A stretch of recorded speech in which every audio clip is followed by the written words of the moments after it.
Hi hello नमस्कार. तर आज आपण बनवणार आहोत मटर पराठा. तर इथे मी 1 वाटी वाटाणे घेतलेले आहेत, मटार घेतले आहे, तुम्ही जे काही म्हणाल ते.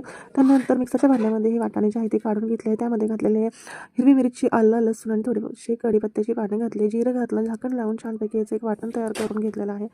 नंतर इकडे गॅसवरती कढई ठेवली आहे. कढईमध्ये तेल घातलं, त्यामध्ये घातलेले आहे जिरे. त्यानंतर आपण जे वाटण करून घेतलं होतं ते यामध्ये घालून घेतलं आणि छानपैकी वाटण जे आहे ते तुम्ही परतवून घेतलेलं आहे. त्यानंतर आता यामध्ये मी घालणार आहे सुके मसाले. यामध्ये घातलेले आहे जिरे पावडर अर्धा चमचा, लाल तिखट तुमच्या आवडीनुसार तुम्ही यामध्ये घालू शकता. इथे घेतलेला आहे चाट मसाला अर्धा चमचा, कसुरी मेथी घातलेली आहे आणि इथे मी घातलेला आहे 2 चमचे जे आहे बेसन पीठ. त्यानंतर घातलेलं आहे चवीनुसार मीठ आणि छानपैकी इथं परतवून घेतलेला आहे. आपलं पराठ्याचं स्टफिंग जे आहे ते रेडी आहे. आता पराठा लाटून घेणार आहे. तर इथं कणकेचा एक छोटा गोळा काढून घेतलेला आहे. त्यानंतर सुक्या पिठामध्ये बुडवून घेतला, छानपैकी एक पुरी लाटून घेतली आणि जे स्टफिंग तयार करून घेतलं त्यामध्ये घालून घेतलेला आहे आणि पराठा जो आहे ते मी आता लाटून घेणार आहे. छानपैकी गोळा जो आहे तो मिटवून घेतला, सुक्या पिठामध्ये बुडवून घेतला आणि पराठा जो आहे तो असं लाटून घेतलेला आहे.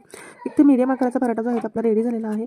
पॅनवरती तेल किंवा तूप घालू शकता. इथं मी तेल घातलेलं आहे आणि तयार झालेला पराठा जो आहे इथे मी आलटून पालटून तेलावरती असा खरपूस असा भाजून घेतलेला आहे. तुम्ही पाहू शकता की खूप छान असं तयार आहे. तुम्ही गरमागरम पराठा जो आहे तो टोमॅटो केचपसोबत सर्व केलेला आहे. तुम्ही सुद्धा नक्की ट्राय करा. बाय.